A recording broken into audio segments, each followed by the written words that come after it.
Olá, bom dia! O Semana Terra Viva começa com uma reportagem sobre o mercado brasileiro de pet, que lucrou mais de 10 bilhões de reais no ano passado. A previsão para 2011 é de crescimento de 15%. Em São Paulo, uma feira de produtos e serviços voltado para o setor trouxe as últimas novidades. O segmento de pet no Brasil responde por cerca de 10% do faturamento da indústria de produtos para a saúde animal, o que representa 300 milhões de reais. E para este ano, a previsão é de crescimento de 15%. O mercado está crescendo forte, mas a gente vê ainda grandes oportunidades na área de saúde e prevenção. Isso a gente está um pouquinho atrás dos outros países ainda e precisamos recuperar esse terreno. 1/3 da população de pets tem acesso aos produtos e serviços que são disponibilizados, ou seja, é um mercado que pode crescer bastante e hoje está ainda em torno de 11 bilhões de reais de faturamento anual no Brasil. Com a crescente demanda deste setor, São Paulo cedia a Feira Internacional de Produtos e Serviços para a linha pet veterinária. O evento é considerado o maior da América Latina e o 4º do mundo. Nesta edição, a feira conta com mais de 200 marcas expositoras e espera receber 20 mil visitantes durante os 3 dias de evento. Uma das novidades deste ano é o pavilhão de aquarismo, espaço destinado a empresas especializadas no ramo de peixes ornamentais. Antigamente o pessoal tinha medo de trabalhar por causa de uma mão de obra deficiente e porque com a ideia que dava muito trabalho. E hoje em dia a gente está mudando isso, estamos mostrando que pode ser tudo automatizado, depender muito menos de mão de obra e agregar a mais o faturamento da empresa, não só com cachorro, gatos, como pássaro, peixes também. Além do bem-estar animal, os expositores também se preocupam com o meio ambiente. Este estande, por exemplo, foi todo montado com produtos reciclados. A gente procura utilizar todos os anos as madeiras que a gente utilizou desde o primeiro estande.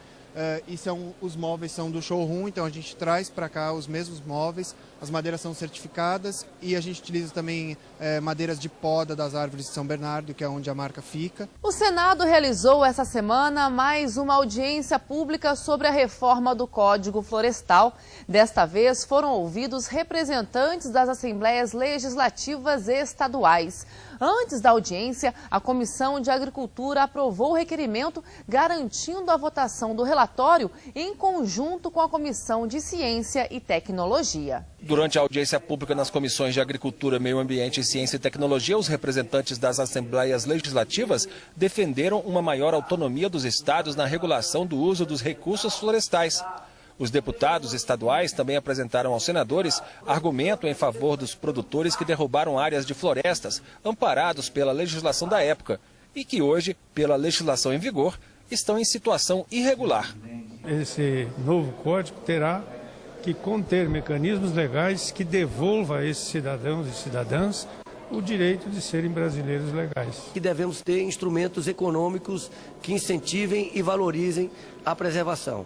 Mas isso tem custo, né? Tem que saber de onde virão os recursos, isso tem que ser combinado com o governo, porque parte desses recursos deverão ser arcados pelo governo, daí o desafio. Nós queremos um Código Florestal para a população brasileira. Os senadores da Comissão de Agricultura aprovaram o requerimento já aprovado na véspera pela Comissão de Ciência e Tecnologia, prevendo um relatório e uma votação únicos nas duas comissões. Na avaliação dos senadores, com o acordo para a votação conjunta nas duas comissões e os dois relatores trabalhando a 4 mãos, a reforma do Código Florestal deve ser aprovada dentro do prazo previsto, até 8 de novembro, nas comissões de Agricultura e Ciência e Tecnologia e até o final do próximo mês, na Comissão de Meio Ambiente e no plenário da Casa. O Senado está apreciando com muita moderação, com muito equilíbrio, sempre buscando o entendimento. Há sim uma preocupação dos senadores, dos deputados e deputadas de votar essa matéria ainda esse ano. O texto o mais convergente possível. Se tiver 1, 2, 3 dificuldades, irão para o plenário na forma de destaque. Para os senadores, o Senado caminha para aprovar uma reforma do Código Florestal que garanta a harmonia entre a produção de alimentos e a preservação do meio ambiente e dê segurança jurídica aos produtores rurais de todo o país. E eu tenho convicção que nós vamos apresentar um texto moderno ao país, um texto que estará à altura das expectativas da população brasileira. Você tem que dar condições para que a floresta em pé tenha mais valor do que a floresta derrubada. O senador Luiz Henrique apresentou o relatório da reforma do Código Florestal nas comissões de Agricultura e Ciência e Tecnologia. Senadores pediram vista coletiva do parecer e a votação ficou para o próximo dia 8. Parlamentares acreditam que a matéria deve ser votada até o fim de novembro no Senado para depois voltar à Câmara dos Deputados. O relatório preserva produtores rurais que seguiram a legislação ambiental em vigor até julho de 2008. O senador Luiz Henrique afirma ter feito uma cirurgia de técnica legislativa, dividindo o texto em duas partes, a permanente para regular o direito ambiental para o futuro e a transitória, para corrigir os erros do passado. Um dos pontos principais está no artigo 61, que dispensa de compensação ou recomposição florestal produtores que desmataram respeitando a legislação da época. Senadores da Amazônia gostaram do dispositivo. O código é um código moderno, de acordo com a realidade nacional e com o que condiz com a realidade internacional de conservação do meio ambiente. O relator acolheu parcialmente as 89 emendas apresentadas pelos senadores, entre as quais as sugestões para incluir na lei florestal a indicação de criação pelos governos federal e estaduais de programa de incentivos econômicos e financeiros para a manutenção e recuperação de vegetação nativa. Outras mudanças feitas por Luiz Henrique são a proposta de um inventário florestal nacional, já apelidado de Renavan das Árvores, e a inclusão de manguezais como áreas de preservação permanente. Os senadores pediram vista coletiva do parecer, que só deve ser votado no dia 8 de novembro. O fato de nós separarmos as questões permanentes para o futuro daquelas que vão regularizar o passado, aprimorou muito o projeto. Em relação ao texto votado na Câmara, houve um avanço enorme para dar mais segurança jurídica, mais clareza de proteção ao meio ambiente, sem criar um confronto com o setor produtivo.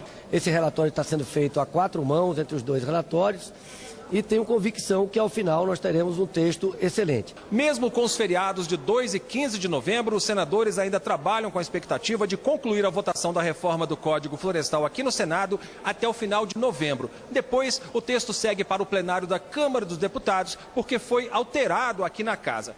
E segundo o senador Valdemir Moca, do PMDB do Mato Grosso do Sul, que é o responsável pela interlocução entre os senadores e os deputados, o texto apresentado aqui nas comissões de Agricultura e Ciência e Tecnologia tem grande chance de ser aprovado na Câmara dos Deputados. Se eu tivesse que dizer hoje o texto atual, eu acho que os senhores deputados aprovariam com uma outra resistência, mas 99% eu acho que teria consenso.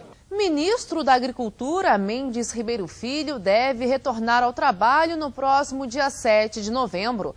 Ele fez a primeira declaração após ter recebido alta no final de semana passado e agradeceu o apoio que recebeu nos últimos dias. O ministro Mendes Ribeiro Filho foi operado no Hospital Sírio-Libanês em São Paulo, de onde teve alta no último sábado. Nesta segunda-feira, ele foi ao Ministério e reuniu todo o segundo escalão da pasta para dar sua primeira declaração à imprensa após a cirurgia. Um pouco abatido, Mendes Ribeiro fez apenas um relato do tratamento médico sem responder a perguntas.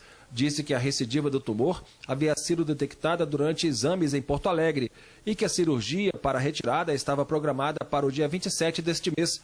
Só que ao relatar a necessidade de cirurgia à presidente Dilma Rousseff, ela recomendou que ele procurasse o Sírio-Libanês. Os exames constataram a recidiva e a recomendação também foi de cirurgia, realizada em 15 de outubro. Quem passa por uma, passa facilmente pela segunda. Ou se não, facilmente com mais tranquilidade.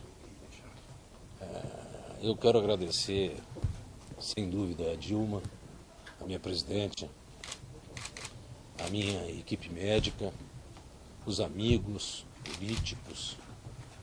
E quero agradecer à imprensa, porque eu sempre aprendi com meu pai que a transparência é o melhor caminho de tudo.